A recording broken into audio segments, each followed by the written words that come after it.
भू स्वाहा अग्नये इदं नमः भुव स्वाहा वायवे इदं नमः स्वस्वाहा सूर्याय इदं नमः भूर्भुवः स्वस्वाहा प्रजापतये इदं नमः।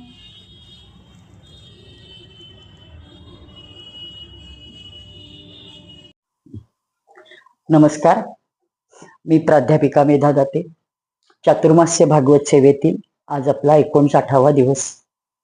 श्री गणेशाय नमः, श्री गुरुभ्यो नमः, ओम नमो भगवते वासुदेवाय, ओम नमः शिवाय, श्री सरस्वते नमः। श्री हरिस्तुती। नंद नंदन नंद नंदन नंद नंदन धावरे, नंद नंदन नंद नंदन नंद नंदन पावरे। खात जे शबरी घरी बदरी फलाकृती कौतुके, नाचते व्रज सुंदरी सहसारथी विजयानिके। जे दळीत जनी सवे करी साथ तद्गुरु कीर्तना, दिव्य सुंदर रूप हरितव दाखवी मम लोचना। नंद नंदन नंद नंदन नंद नंदन धावरे, नंद नंदन नंद नंदन नंद नंदन पावरे। गोपाल कृष्ण भगवान की जय। श्री संत स्तुती। श्रीमत् शंकर देशिकेंद्र भगवान ज्ञानेश योगेश्वर, सन्मार्गी जनलावण्या क्षितितला आले तुको बापर। साई दास गणू समर्थ गुरुया संत व्रजा भीतरी, ठाके तो प्रभु हो प्रसन्न मजत्या सर्वांसवे श्री हरी। गोपाल कृष्ण भगवान की जय।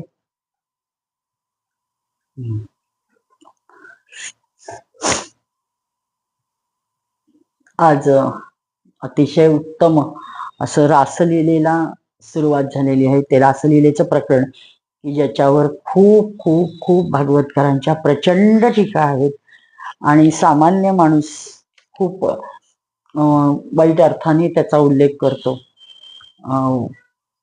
अर्थात पती पत्नींचं जे मिलन आहे त्या उत्कटतेतनं झालेलाच भाग कथन केलेला आहे व्यासांनी, नक्कीच म्हणजे ती लीलाच तशी झालेली आहे। पण तरी सुद्धा ती इतक्या उच्च पातळीवरनं झालेली आहे की ब्रह्मभाव जागृत होता गोपींचा सुद्धा। आणि आपल्यासारखा सामान्य प्रश्न हा परीक्षितालाही पडलेला आहे। ते आपण सगळं बघूया, ऐकून भाग। श्री शुक जी सांगतात, परीक्षित, शरद ऋतू होता। चंपा म्हणजे सगळ्या वृक्षांची नावं, चंपा चमेली सुगंधित फुले सगळी उमलली होती। भगवंताने चिरहरण समयी जेव्हा रात्रीचा संकेत केला होता त्या संकेतानुसार त्या सर्वच्या सर्व गोपींना गोळा करायची त्यांनी एक लीला केली आणि योगमायेद्वारे त्यांना बासरीनी सगळ्यांना त्यांच्या अंतःकरणात ती रसमयी बासरीचे स्वर असे काही भिनवले की त्या सर्वजणी प्रेमोत्सुक भगवंताला भेटायला अधीर झाल्या। भगवंताचा संकल्पच असा होता तेवढ्याच चंद्रदेवाने प्राची दिशेच्या मुखमंडलावर आपल्या शीतल किरण रूपांनी हातांनी लालिमाची म्हणजे असा काही लालिमा पसरवला की जसं काही केशर दुधात मिसळावं। जसे खूप दिवसानंतर आपल्या प्राणप्रिय पत्नीजवळ येऊन तिच्या प्रियतम पतीने तिला आनंदित करण्यासाठी म्हणजे जे परिश्रम करावे तसे परिश्रम चंद्रदेवाने भगवान श्रीकृष्णांच्या या सख्यांना भेटण्यासाठी करून ती सर्व वेळ साधून दिली। त्या दिवशी चंद्र पूर्ण मंडलात होता। पौर्णिमेची रात्र होती। नूतन केशरा समान लाल लाल सर्वत्र आकाश दिसत होते। काही संकोचित अभिलाषेने युक्त असं म्हणजे सगळं वातावरण वाटत होतं त्या स्त्रियांना। आणि त्या सर्वजणीच म्हणजे मग आपण प्रत्येक जण स्वतःला आपण लक्ष्मी समान आहोत असं समजायला लागल्या। आणि त्या चांदण्यावर अमृत म्हणजे उधळलं होतं भगवान श्रीकृष्णाने आपल्या दिव्य उज्ज्वल रसाची पूर्ण सामुग्री त्यास व त्या वनास म्हणजे लुटली होती आणि त्याला पाहून आपल्या बासुरीवर व्रजसुंदरींचे मन हरण करणारे कामबीज क्लीम नावाचे अस्पष्ट व मधुर अशी तार छेडली. भगवंताचे बासरी वादन त्यांना त्यांच्या प्रेमास व त्यांच्या मिलनाच्या लालसेस प्रोत्साहित करणारे होते. तसे तर श्यामसुंदराने गोपींचे मन प्रथम पासून आकर्षण करून घेतलेच होते. त्यांच्या मनाच्या साऱ्या वस्तू आता मात्र म्हणजे हे स्वर ऐकले की भय, संकोच, धैर्य, मर्यादा सगळं कुठल्या कुठं लोप पावतं.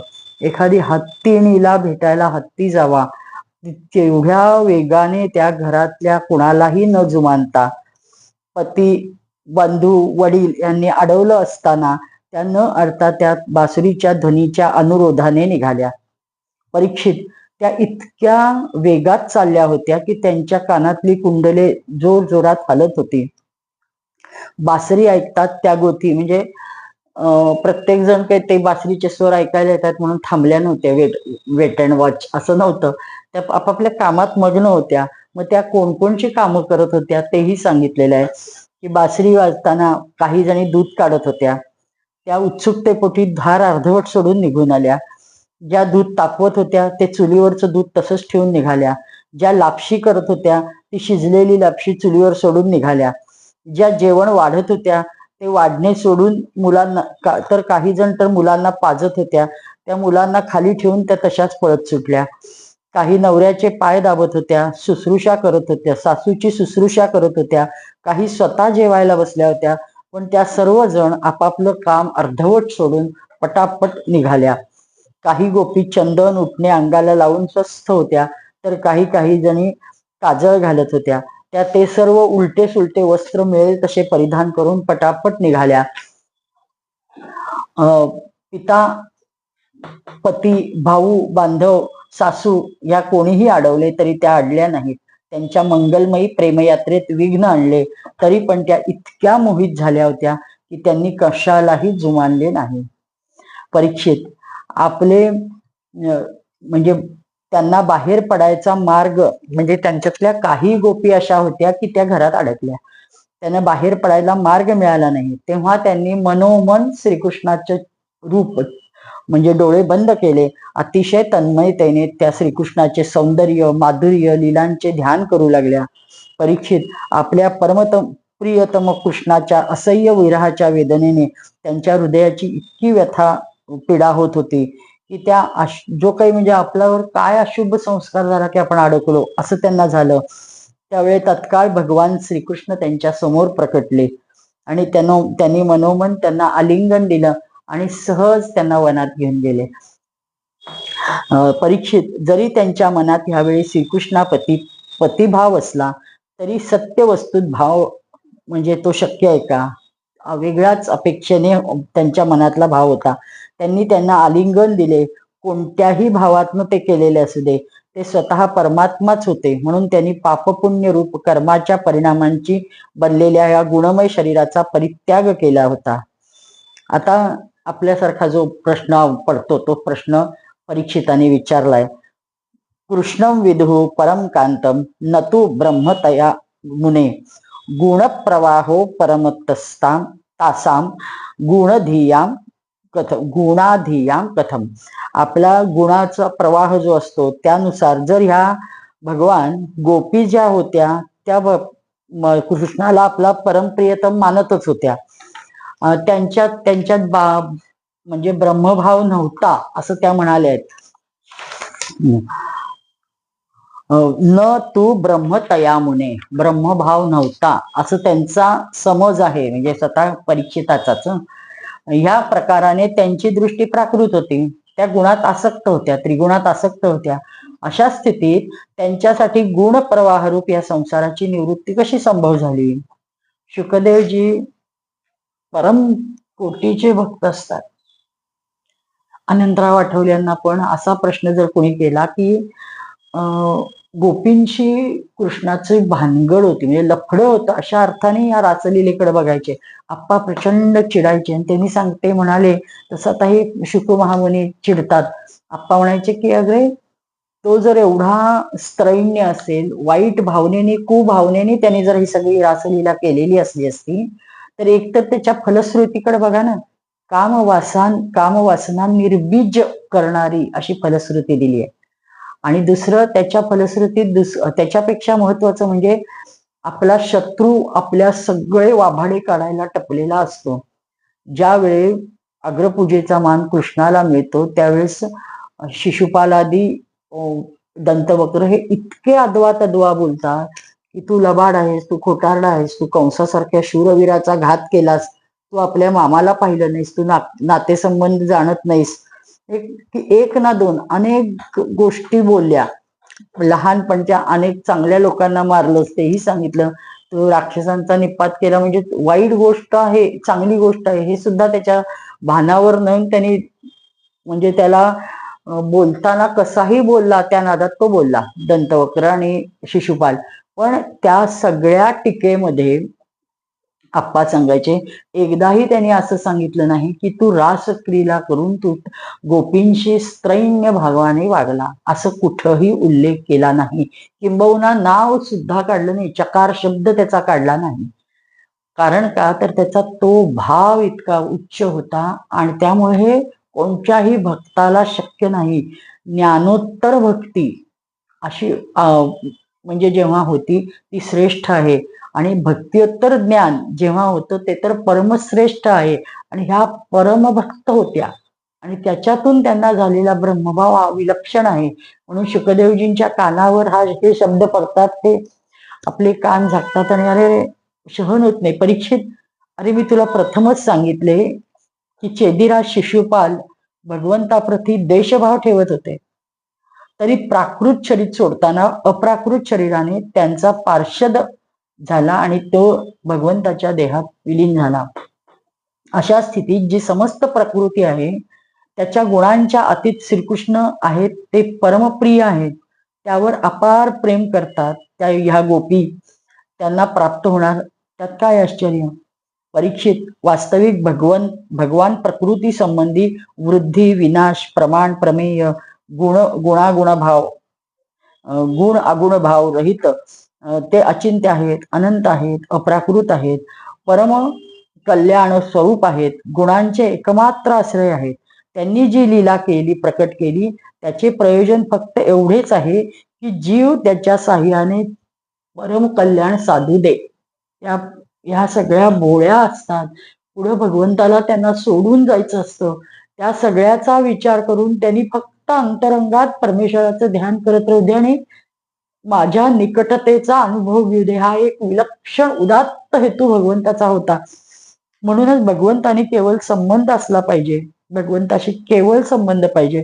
तो संबंध कसाही असू दे, काम असो, क्रोध असो, भय असो, स्नेह असो, नातेदारी असो, सौहार्दतेचा असो, अगदी कोणत्याही भगवंताने नित्य भगवंताशी निरंतर वृत्ती जोडलेल्या असू देत, त्यामुळे वृत्ती भगवतमय होतात.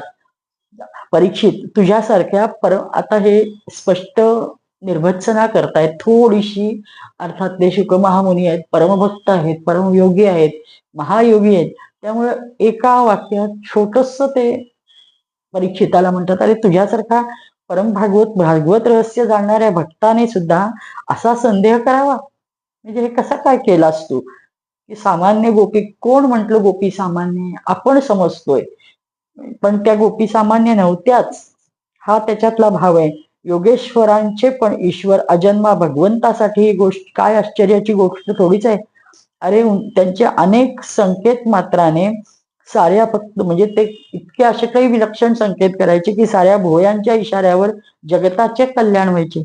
जेव्हा भगवान श्रीकृष्णाने पाहिले की व्रजाची अनुपम विभूती गोपिया माझ्या बिलकुल जवळ आहेत, तेव्हा त्यांनी आपल्या आता त्या ज्या निघालेल्या होत्या गोपी घरातून, मध्ये हा परीक्षिताचा संवाद आहे की परीक्षिताने कसं बोलला आणि प्रश्न विचारला.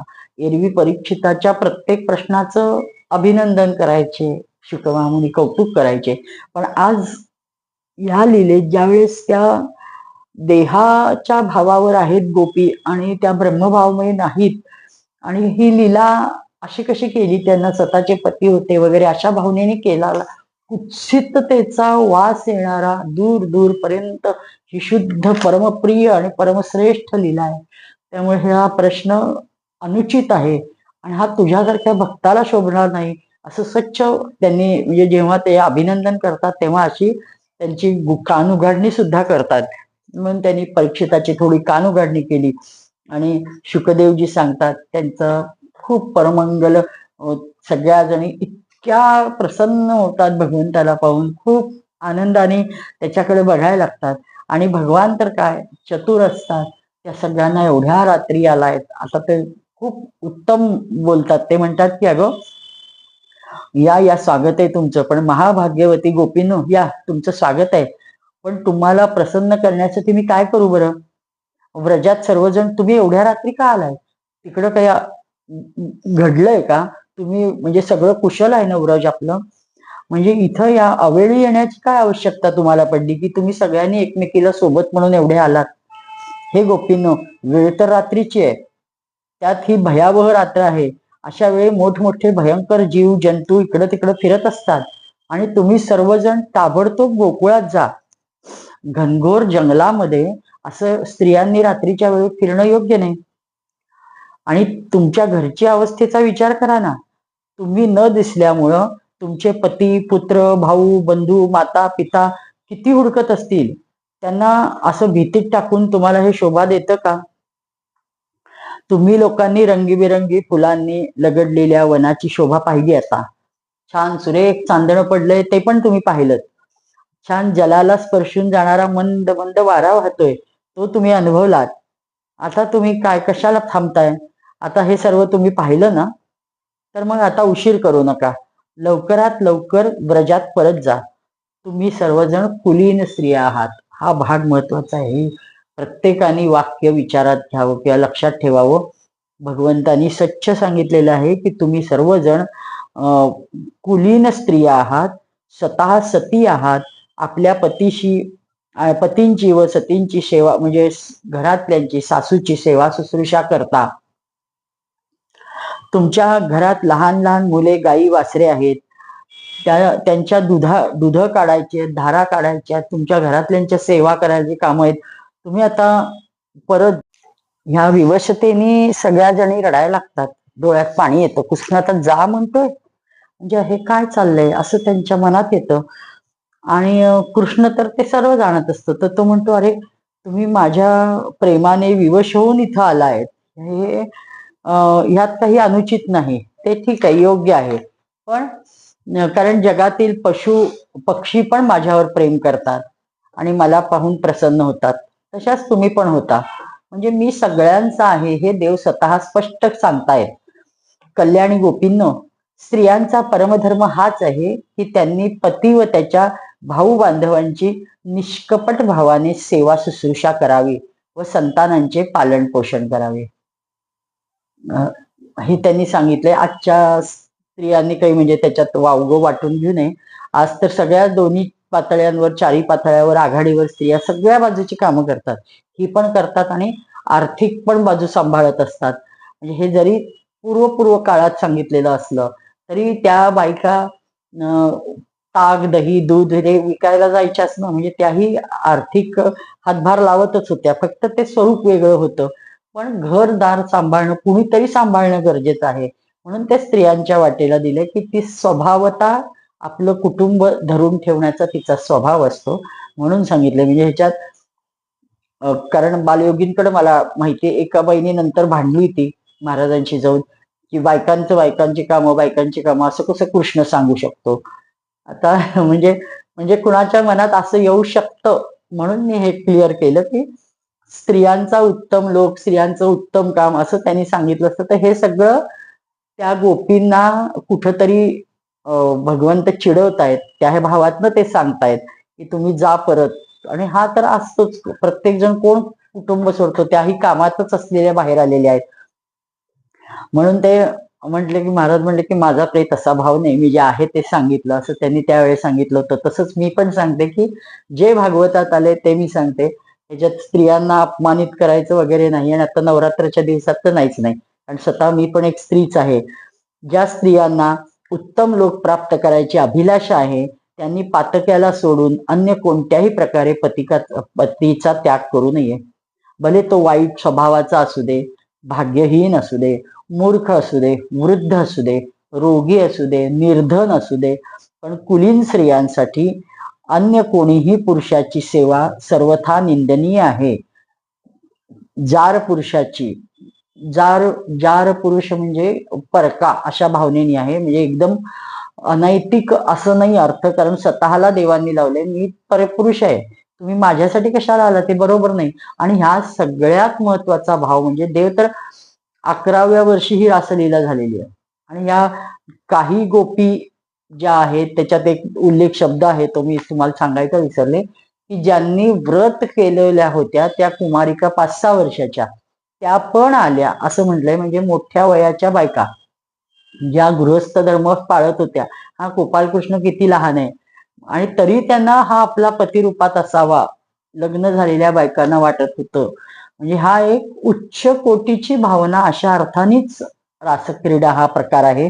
कोणत्याही शब्दाबद्दल रासक्रीडेमध्ये शंका उत्पन्न होते असं वारंवार अनेक भागवतकारांनी सांगितलेलं आहे. म्हणून ते लक्षात घेऊन मी हे चुकून स्त्रियांचा धर्म सांगितला की कोणी आक्षेप घेईल म्हणून हे सगळं बोलावं लागलं. कुलीन स्त्रियांसाठी जार पुरुषाची सेवा सर्वथा निंदनीय आहे. म्हणजे इथं स्वतःला देव जार पुरुष परका पुरुष मानतायत, त्यामुळे त्यांचा परलोक बिघडतो, त्यांना स्वर्गप्राप्ती होत नाही, ह्या लोकी तर अपयशच येते. आणि कुकर्म स्वतः अत्यंत तुच्छ आणि क्षणिक आहे, त्यामुळे प्रत्यक्ष वर्तमानात पण कष्टच कष्ट असतात. ही गोष्ट म्हणजे कोण करतो मग अशा वाईट गोष्ट? हे गोपींनो, तुम्ही लीला श्रवण, गुण, रूपदर्शन सर्वांचे कीर्तन करता, ध्यानाने माझे स्मरण करता, माझ्या प्रेमाची प्राप्ती त्याने तुम्हाला होते. असं असल्यावर प्रत्यक्ष जवळ राहायची काय गरज आहे? तुम्ही माझ्या जवळीकेची का अपेक्षा करता?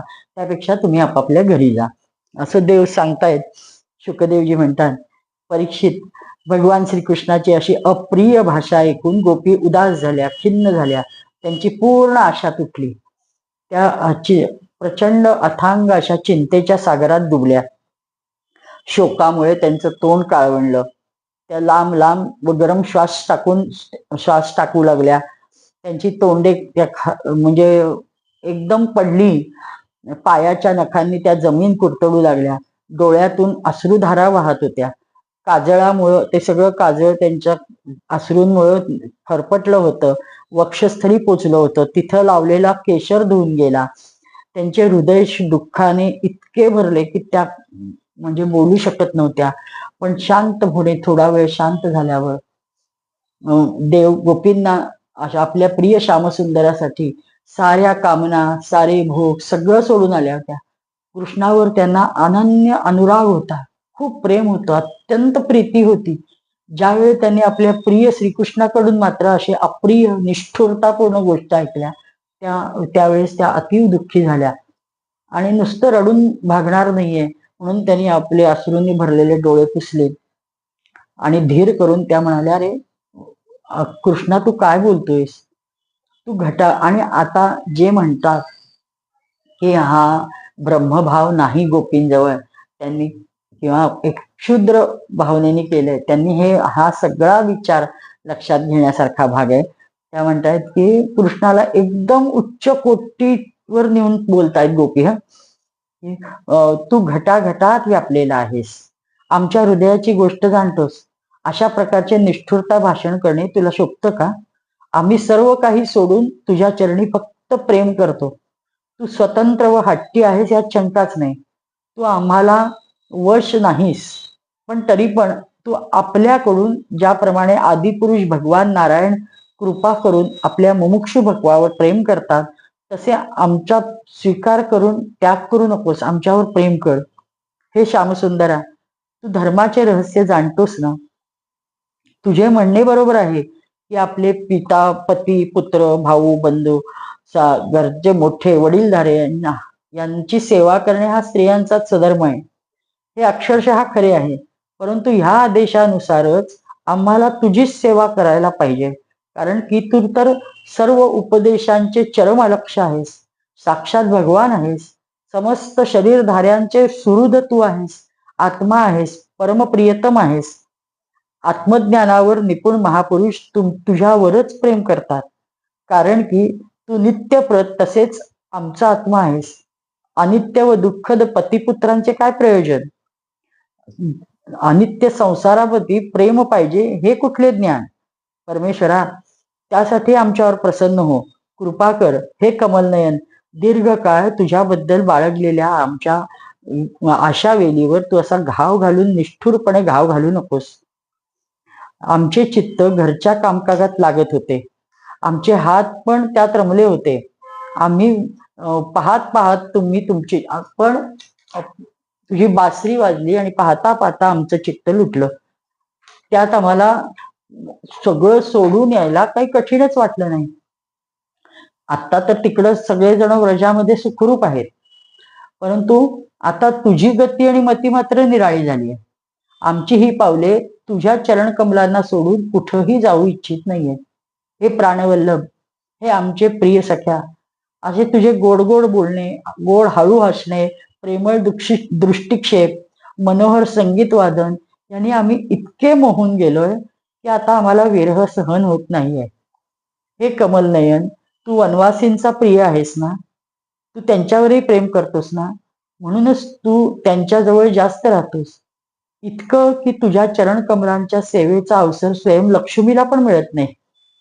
त्याच चरणांचा स्पर्श आम्हाला प्राप्त व्हावा ही अभिलाषा आम्ही धरली तर बिघडलं कुठं? आणि आमचे स्वामी ज्या लक्ष्मी देवीच्या कृपा कटाक्षांच्या प्राप्तीसाठी मोठमोठ्या देवता तपस्या करतात, म्हणजे त्याला भगवंताला तू आमचा स्वामी आहेस म्हणतायत, तपस्या करतात, त्याच लक्ष्मीनी तुझ्या वक्षस्थली विना प्रतिद्वंद्वी स्थान प्राप्त केले, तरी आपली सवत तुलसीची तिच्या चरणाची धूळ मिळण्याची अभिलाषा करते. तुलसी पण आतापर्यंत सर्व भक्तांनी ती धूळ प्राप्त केली आहे, तिच्याप्रमाणे आम्ही पण तुझ्या चरण धुळीच्या प्राप्तीच्या इच्छेने तुला शरण आलोय. आणि तो म्हणजे पुन्हा पुन्हा त्या प्रार्थनाच करतायत, हे प्रियतमा, आता तू कृपा कर आणि आम्हाला असं दुष्ट बोलणं, निष्ठुर बोलणं बंद कर आणि आम्हाला शांत कर, आमचं हृदय शांत कर. हे श्यामसुंदरा, तिन्ही लोकात अशी कोणती स्त्री असेल की जी मधुर पदे आरोह अवरोह क्रमाने वेगवेगळ्या छटाने युक्त तुझ्या बासरीची तान ऐकून, तसेच ह्या त्रिलोक सुंदर मनमोहक मूर्तीला जिने आपल्या एक थेंब सौंदर्याने दान करतात, ज्यांना म्हणजे ती त्याच्यापासून त्रिलोक सुंदर मोहिनी मूर्तीला सोडून ती त्याच्यापासून दूर जाईल, अशी कोणती स्त्री असेल की जी तुझ्यापासून लांब जाऊन वृक्षवलींनाच आपल्या पती म्हणेल किंवा वृक्षवेलीत सर्वत्रात तू आहे म्हणून त्यांच्याजवळ जाईल. तू आहेसच, परंतु आम्ही आज आत्ता कुल मान लोकलज्जा सोडून तुझ्यावर आसक्त झालेलो आहोत. आमची ही गोष्ट झाकून नाही की जसे भगवान नारायण देवतांचे रक्षण करतात तसे तुम्ही वृंदावनाचे रक्षण करता. हे प्रियतमा, आम्ही पण फार दुःखी आहोत, मग तू दुःखितांचे दुःख हरण करायला जन्म घेतलायस ना, मग आम्हाला जीवनदान दे. हे त्या इतक्या परोपरीने त्याला भगवंताला विनवत आहेत आणि ह्यामध्ये कुठंही असा भाव नाहीये की, आणि एकटी गोपी कुणी नाहीये. एखाद्या स्त्रीशी जर काही त्याचा संबंध असता तर त्याला छचोरपणा वगैरे म्हणता आलं असतं. इथं सगळ्या गोपी एकच अभिलाषा ठेवून आहेत. हे केवढा उच्च भाव असेल. श्री शुकदेवजी सांगतात, परीक्षित, श्रीकृष्ण सनकादी योगी शिवादी योगेश्वरांचे पण ईश्वर, जेव्हा त्यांना गोपींची व्यथा व्याकुळता भरलेली वाणी ऐकली, त्यांचे भरलेले डोळे, अश्रूंनी भरलेले डोळे पाहिले, तर त्यावेळेस त्यांनी ते त्यांच्यात रममाण होऊ शकले.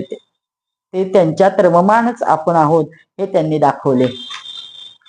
म्हणजे अरे मी तुमचाच आहे, मी तुमची चेष्टा केली. देव म्हणतात, अरे मी तुमचं मन पाहिलं की तुम्ही खरंच माझ्यासाठी आलायत का तुम्हाला उगीच फिरायचं होतं म्हणून आलायत. भगवान श्रीकृष्णाने आपले हाव भाव चेष्टा गोपींना अनुकूल अशा हव्या तशा केल्या. त्या क्षणी एखाद्या निर्जीव देहात चैतन्य यावं तशा सगळ्या जणी एकदम उठून उठल्या. त्यांचे शुभ्र दात चमकू लागले, त्या हसायला लागल्या. त्यांच्या प्रेमपूर्व कटाक्षाने दर्शनाने त्या खूप आनंदित झाल्या, प्रफुल्लित झाल्या. चारी बाजूने त्यांनी त्यांना घेरलं आणि शेकडो गोपींच्या समुदायांचे स्वामी भगवान श्रीकृष्ण वैजयंती माला घालून वृंदावनाला शोभायमान करत करत विचरण करू लागले. कधी गोपी आपल्या प्रिय कृष्णाचे गुण गात होत्या, लीला गात होत्या. त्याचे प्रेम व सौंदर्य पाहून कोणी त्याचा हात हातात घेऊन आपल्या कमरेभोवती ओढत होत्या. या गोपींसह यमुनेच्या पवित्र तीरावर जो कापरा समान चमकणाऱ्या वाळूचे चकाकत होता त्यावर पदार्पण केले. फिरत फिरत त्याने तो तीर म्हणजे यमुनेचा तीर तरल तरंगाने शीतल आणि कुमुदिनीच्या सहज सुगंधाने सुवासित वायूद्वारा सेवित होत होता. त्या आनंदभया किनाऱ्यावर भगवंताने गोपींसह क्रीडा केली. ते म्हणजे अगदी सामान्य भाव पती पत्नींचा व्यासांनी इथं वर्णन केलेलं आहे की हाताचे बाहू पसरणे, आलिंगन करणे, गोपींचे हात दाबणे, त्यांच्या जवळ जाणे, त्यांच्या सर्वांगाला स्पर्श करणे, विनोद करणे, हे प्रत्येकीने ह्या गोष्टी अनुभवल्या. गालातल्या गालात हसून या क्रियांद्वारे गोपींचे दिव्य कामरसास व परमोज्वल प्रेमभावास उत्तेजित करत भगवंताने प्रत्येक गोपीला आनंदित केले. मग एक कृष्ण प्रत्येक गोपीला आनंदित करू शकत नाही, त्यामुळे त्यांनी शेकडो रूप घेतली असं ह्याच्यात जरी म्हटलेलं नाही तरी भागवतकारांच्या टीकेमध्ये त्याचा उल्लेख आहे की ज्यावेळेस प्रत्येक जण हा अनुभव घेत होती की किती अनन्यसाधारण हा अनुभव आहे. प्रत्येकीला वाटत असतं की फक्त भगवंताने आपल्याला घट्ट मिठी मारली, दुसऱ्या कोणाला नाही. आणि जेव्हा पाहिले की आपण आज सगळ्या जगातल्या उत्तम सौभाग्यवती आहोत असा एक क्षण त्यांच्यात गर्व झाला व ह्या त्यांचा अभिमान त्या बाळगू लागल्यात. त्यांचा गर्व शांत करण्यासाठी, त्यांचा गर्व कायमसाठी मनातून नाहीसा करण्यासाठी भगवान अंतर्धान पावले. आणि आता ते अंतर्धान पावता क्षणी इतक्या त्या भांबावून गेल्या, त्या सगळीकडे हुडकायला लागल्या. शुकदेवजी म्हणतात, परीक्षित, भगवान सहजच अंतर्धान पावले. त्यांना न पाहता गोपींची विलक्षण दशा काही झाली की त्या म्हणजे काही त्या विरहाग्नीत जळू लागल्या. भगवान श्रीकृष्णाची मदोन्मत्त गजराजासारखी चाल, प्रेमपूर्ण हास्य, विलासपूर्ण कटाक्ष, मन हरवणारे प्रेमालाप, भिन्न भिन्न प्रकारच्या लीला, ह्याचं त्या रसभरीत वर्णन करून असा कृष्ण कुठं गेला असं एकमेकीला विचारू लागल्या. आपल्या प्रियतम कृष्णाचे चाल चालणे, हास्य विलास या सारख्या स्मरू लागल्या आणि त्याचे गाणं म्हणू लागल्या. त्या पूर्ण कृष्णमय इतक्या झाल्या की त्या स्वतः मी कृष्ण आहे, मी कृष्ण आहे म्हणू लागल्या. त्या सर्वजणी परस्पर मिळून उंच स्वराने त्यांच्या गुणाचे गान करू लागल्या. कोणी वनात दुसऱ्या वनात, दुसऱ्या वनातून तिसऱ्या वनात, झाडाझाडाकडे जाऊन त्या आपल्या कृष्णाला हुडकू लागल्या. वेलींना विचारू लागल्या, झाडांना विचारू लागल्या की नंदनंदन श्यामसुंदर कुठं पाहिला का. त्या आता इतक्या म्हणजे विव्हळ झाल्या. त्या प्रत्येक म्हणजे झाडांची त्यांनी अनेक झाडांची त्यांनी नावं घेतलेली आहेत. कुरबक, अशोक, नागकेशर, पुनांग, चंपा. तुम्ही बलरामाच्या छोट्या भावाला पाहिलं का. हे मग ते विचारतात की तुलसी, तू पाहिलंस का. तू तर त्यांची सदैव कामिनी आहेस ना, तू त्यांची प्रिय आहेस ना. आणि मग असं असताना तुझ्यावर कल्याण त्यांनी केलं, तुला असं वाटत नाही का की त्यांनी आमच्यावरही कल्याण करावं. तू त्यांना पाहिलंस का. हे मालती, जाई, जुई, तुम्ही माधवाला पाहिलं का. प्रत्येक झाडाचा, फुलांचा उल्लेख करत त्या म्हणतात की अगं सखींना तुम्ही आमच्या प्रियतमाला पाहिलं का. तेवढ्या तिथनं हरिण दिसतं. त्या हरणाला म्हणतात की अरे श्यामसुंदराच्या अंगसंगाने सौंदर्याच्या धारा वाहत असतात, असा श्यामसुंदर आमचा तू पाहिलाच का, कुठं दिसला का. वृक्षांना, तुळशीच्या माळेत असा सुगंध आहे की त्या वासाने लोभी मस्तवाल भुंगे जवळ क्षणोक्षणी जवळ येतात, असा श्रीकृष्ण आमचा तुम्ही कुठं पाहिलाय का. त्यांनी तुलसी माला धारण केली आहे. आणि वेलींना म्हणतात, अगं तुम्ही झाडावर चढलाय, तुम्ही तुमच्या पतीला घट्ट आलिंगन देत आहात, मग आमचा प्रियतम आम्हाला सोडून गेलाय, तुम्ही त्याला पाहिलंत का. हे खूप अत्यंत भावमधुर होऊन त्या विलक्षण भावात प्रत्येकाशी बोलत असतात.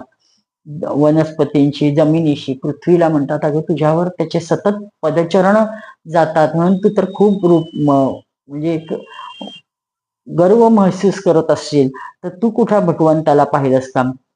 तो इकडून तिकडं कुठं गेलाय. तेवढ्यातच एका गोपीचं लक्ष जातं की अरे हे बघा त्याची पावलं दिसतायत, म्हणून त्या जवळ जाऊन पाहतात, तर ते खरंच त्याचीच असतात.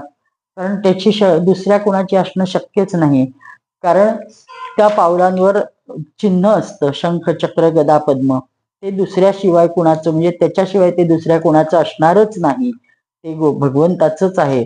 आणि मग त्याच्याबरोबर दुसरी म्हणते अगं हे बघ अजून कोणाची तरी पावलं आहेत.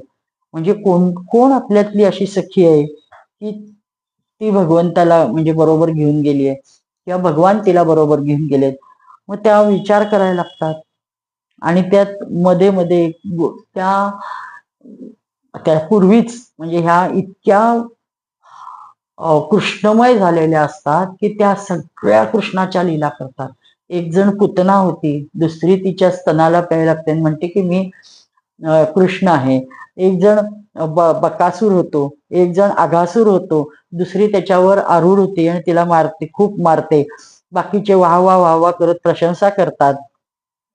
म्हणजे इतक्या एक जण गायीची धार काढायला लागते आणि कृष्ण कसा दूध पितो चरवेनी तसं म्हणजे तशी ऍक्शन आपण काय म्हणतो तसं कृत्य करायला लागते.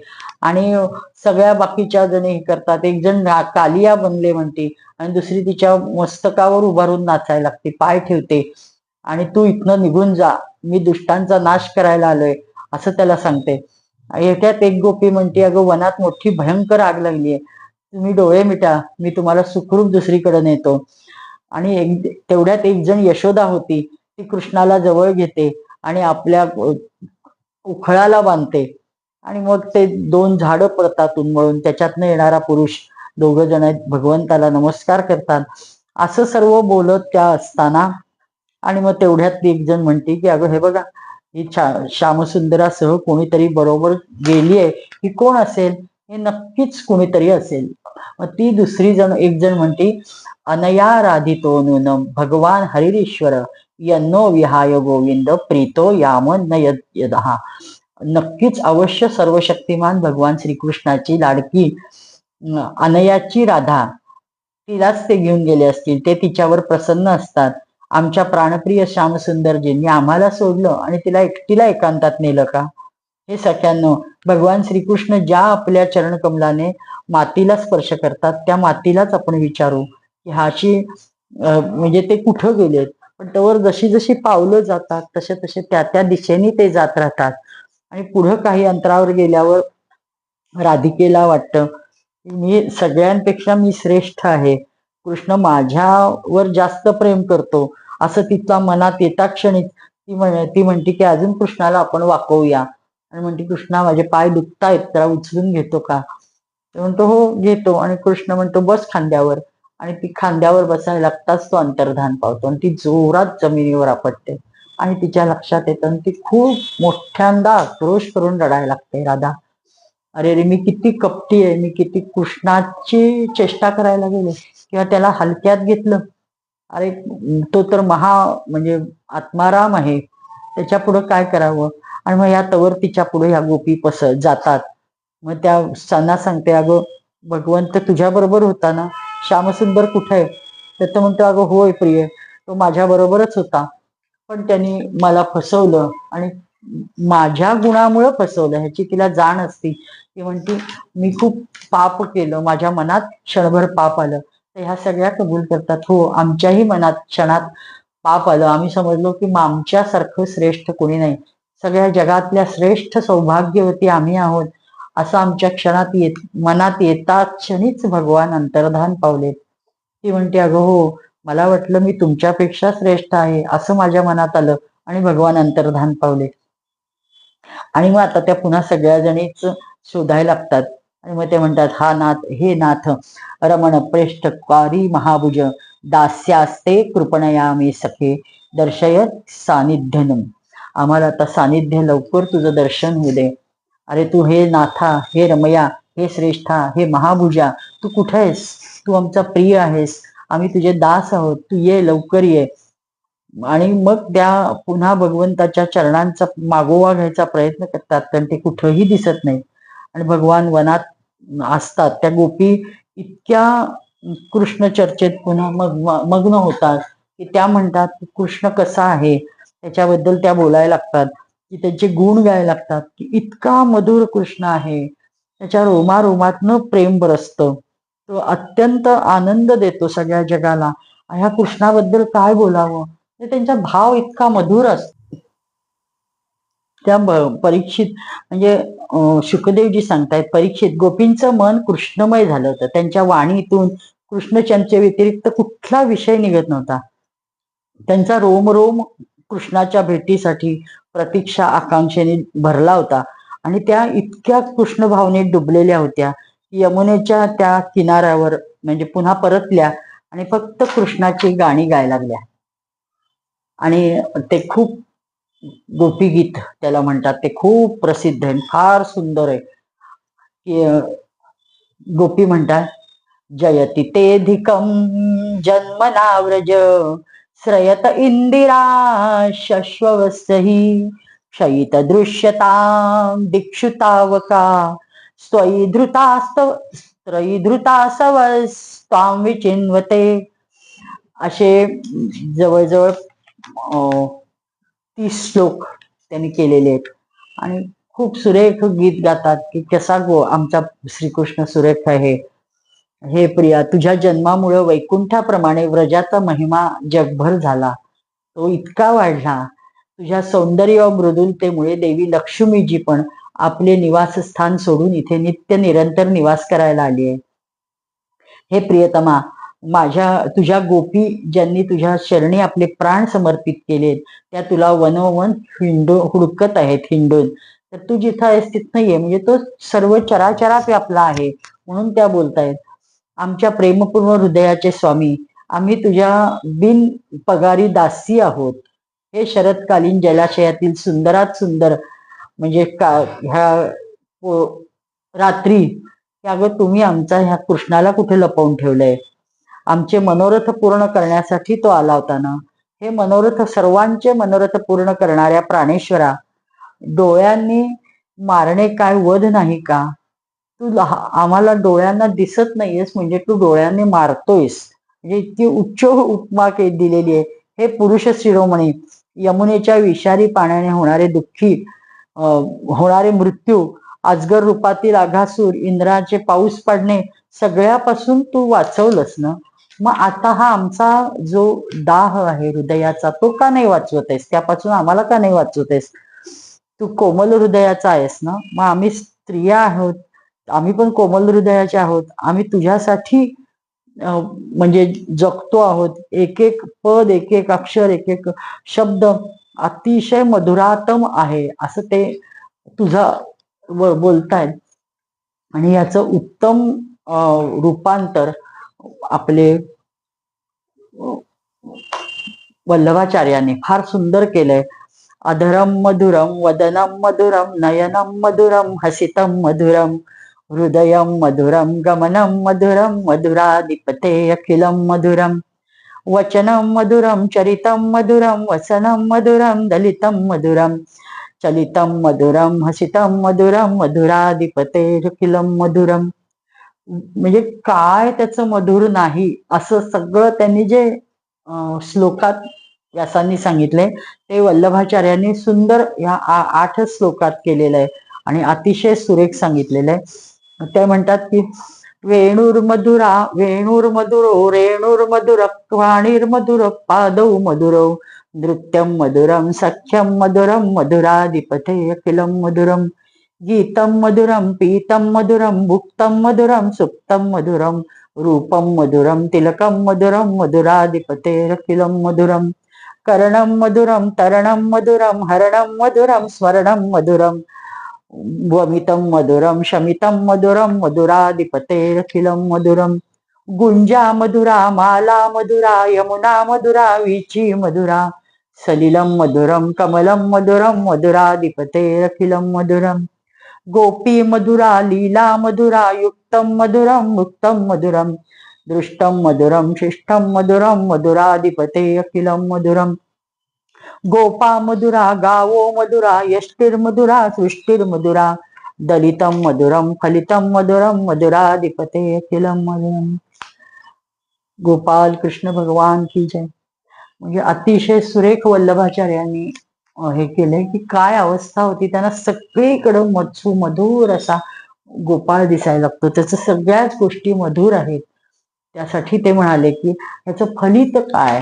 त्यांच्या भगवान कळतं की यांच्या संपूर्ण पश्चातापाने दग्ध आहेत, या माझ्यावर प्रेमातिरेक करत आहेत आणि आता भगवान प्रकट होतात, त्याचं फळ त्यांना मिळतं. आणि भगवान प्रकट झाले की सगळ्यांना शुकदेवजी सांगतायत की परीक्षिता, अशा प्रकारे भगवंताच्या प्रिय गोपींनी विरह वेगाने गात होत्या, प्रलाप करत होत्या. आपल्या कृष्णाच्या दर्शनाच्या लालसेने खूप म्हणजे विवश झाल्या होत्या. काय करावं त्या त्यांना कळत नव्हतं. अतिशय करुण झाल्या होत्या, फुट करून म्हणजे त्या मोठमोठ्यांदा रडायला लागल्या.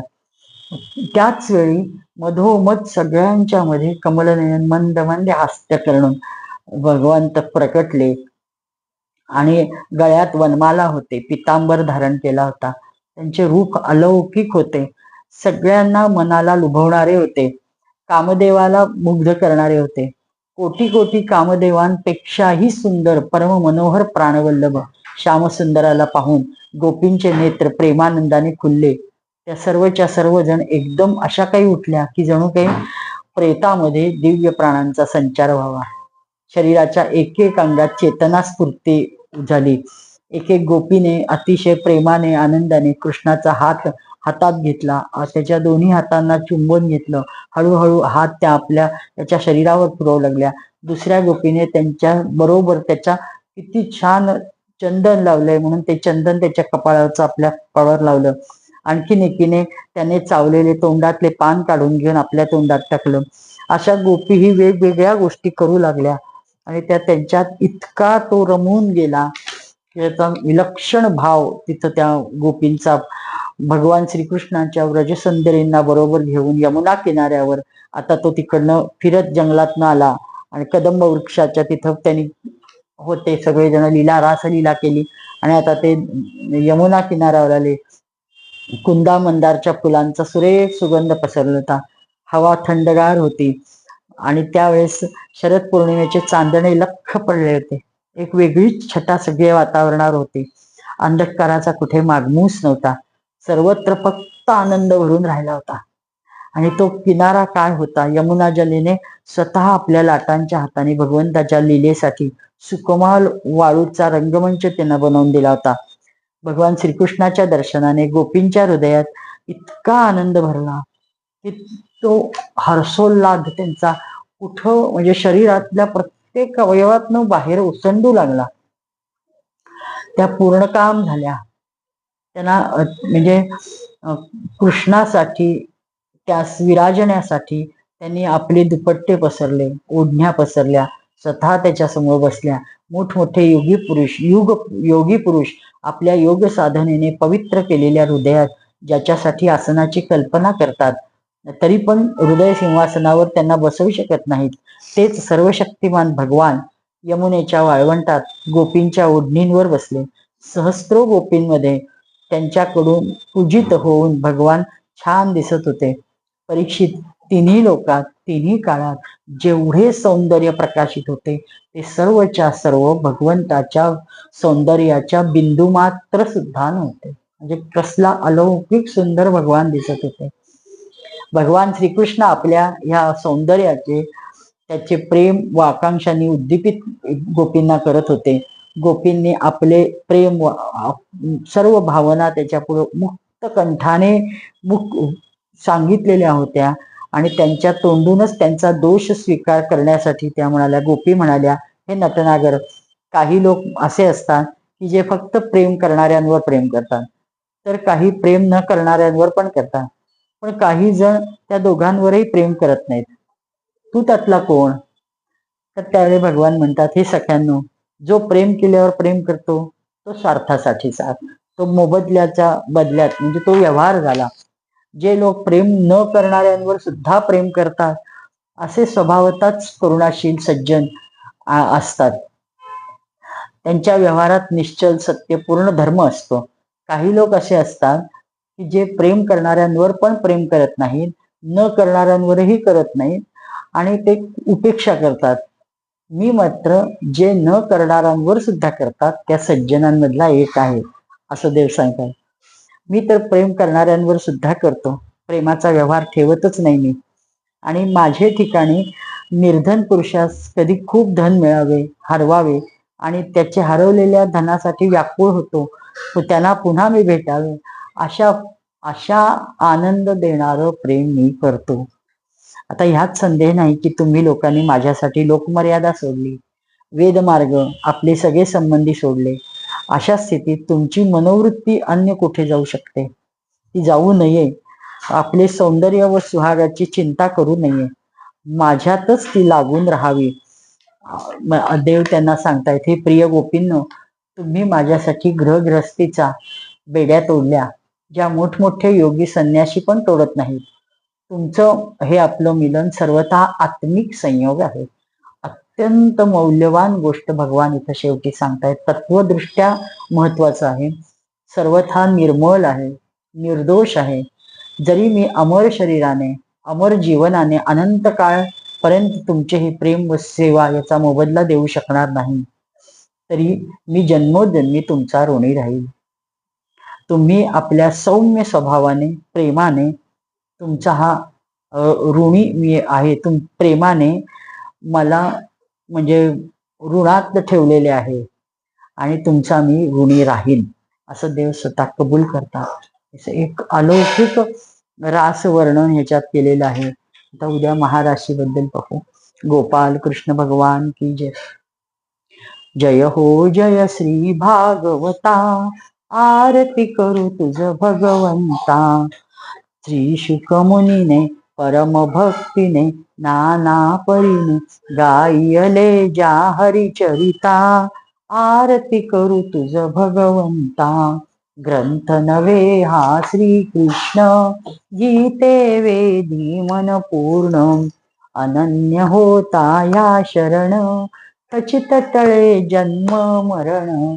त्रिताप जाती चिरये शांती, नाथ हि वदती रामपदी ठेवू माथा. आरती करू तुझ भगवंता. गोपाल कृष्ण भगवान की जय. करुणानिधे प्रभोनो, दोषान् क्षमस्व भगवन्. सुचिरा प्रसुप्त देशं, परिबोधयाशु भगवन्. भुवि भूत सर्व भाषा, परिपूरिताभिलाषा. श्वसितीव देव भाषा, तां पालयस्व भगवन्. आसीत् कदाचिदेषा, वाणी विशुद्ध वेषा. अधुना लवावशेषा, तामाश्रयस्व भगवन्. देशे स्वतन्त्रतायाः, प्राचीन सभ्यताया. समयं समर्गताया, पुनरानयस्व भगवन्. करुणानिधे प्रभोनो, दोषान् क्षमस्व भगवन्. सुचिरा प्रसुप्त देशं, परिबोधयाशु भगवन्. गोपाल कृष्ण भगवान की जय. देव देवेश्वर भगवान परशुराम की जय. परम सद्गुरु श्री गजानन महाराज की